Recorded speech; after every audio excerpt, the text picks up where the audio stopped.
Well, it was a great game for the fans. It was heart attack hockey for the coaches. I'm pleased we won, and I like the way we with our focus, I guess you'd say, and we were creating things. But let's face it, Sean Hunwick had to keep us in that game. There were some glorious chances, particularly in the second period, and a couple in the third that he made the difference in that game. So it was.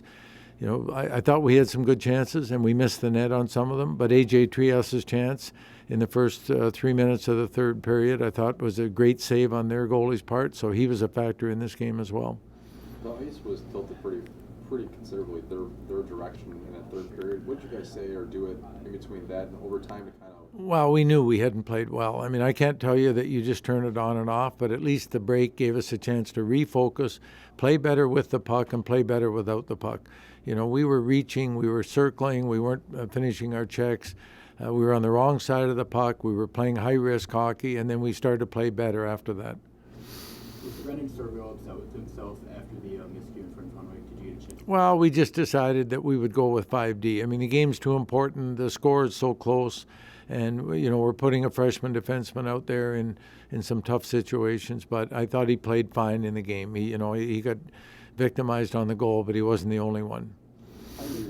How do you keep your legs fresh enough to last, into a second overtime? And obviously, on Brown's goal, it seemed like he had a little bit of extra kick in there. Well, we had the intermission, and and if you keep your shift short, and we changed smart. That was a good change, a good shift by our fourth line, and then Brownie came off the bench and he was flying, and Mac found him with a puck, and it's in the net, and the game's over. But you want to finish these overtimes in the first 5 minutes if you can. The ice is at its best. We're at home. We got to make something happen. We tried in the first overtime, didn't happen. Now you had to stay with it. And, these games are, like I say, they could go either way. I mean, that team played well.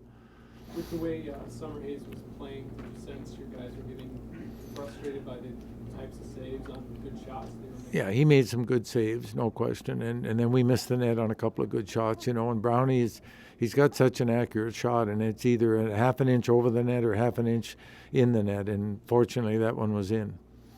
Can you talk about Rohrkemper coming into play, especially on that last shift? Rohrkemper came in and played, and that line didn't get a lot of ice, but they still ended up playing about 20 minutes in the game. And Travis Lynch was strong on the draws. I think he only lost one face-off the whole game. Rohrkemper was solid, and that line gave us the breather we needed. It was a difficult week for Sean. He had to miss practice earlier. How good do you feel for him as a person to get this game tonight? Well, good for him. I mean, he's a warrior, and he's done everything he can for this team and this program. And there's another example tonight. I mean, we wouldn't have been in overtime if it weren't for Sean Hunwick.